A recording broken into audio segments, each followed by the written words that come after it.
A warm and windy day here in the two Virginias with temperatures today hitting lower 70s for many. McDowell, Wyoming counties, many checked in around 72. Lewisburg hit 71. We hit 70 in Whiteville, upper 60s for Richlands, Bluefield and Beckley. Wild day today. Temperatures tonight continue to drop, especially across the valleys where winds have lightened up a little bit. So we're actually seeing a couple of spotty low 60s and even a few 50s out across McDowell and Wyoming. 64 in Richlands, 63 in Bluefield and Beckley, 64 in Lewisburg, and we're down to 60 in Marlinton tonight. So still dealing with some fairly mild air, but chillier weather is on the way. We've got some colder temperatures to our north and west, and these all kind of wrapping around an area of low pressure well to our north at this point. But that is what's giving us this gusty wind. We've got some very dramatic temperature changes here near 80 in Norfolk, and Chicago is down to 28.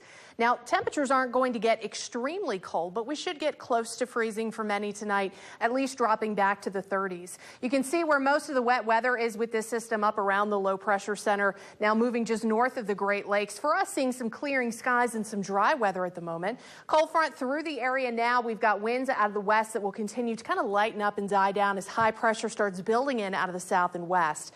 But our eye will start to focus more down here toward the Florida coast, because as this front continues to the east, it will stall right off the east coast. Low pressure forms along that frontal boundary and will ride to the north right here along the coast. And that storm system will be bringing some wet weather to our area as we go into Wednesday. Wednesday, the biggest travel day of the year. Lots of folks have friends and family coming in. Many are going out of town for the holiday. The east coast looks to get primarily rain closer to the area of low pressure itself, but the heaviest snow that's expected is a little bit farther inland, getting into northern Virginia, Pennsylvania, up through the Pocono Mountains, going up into New York State, and possibly a good chunk of New England. Here in the two Virginias, we are not going to see a lengthy period of wet weather. It's going to start off as a bit of a wintry mix of sleet, snow, and rain. It'll stay snow in the highest elevations. That's where the most is expected. And then it's going to mix in with rain across the valleys because we just don't have enough cold air in place. We'll go to our futurecast, which is showing things tomorrow looking fairly quiet. We've got some sunshine, some high clouds that start to increase throughout the day ahead of that storm. Here's all of the rain along the Carolinas, Virginia coast. But we've got snow on the backside of it that will start to affect us very early Wednesday morning. I do think we'll have a bit of a mixture. Again, valleys will see rain mix in, keeping snow totals low. But even across the mountains that stay snow, it'll be that heavy, wet snow. Now, we do have a winter storm watch that's in effect for Pocahontas County, and then everywhere farther to the north and to the east. This is the area of concern, so it barely skirts us.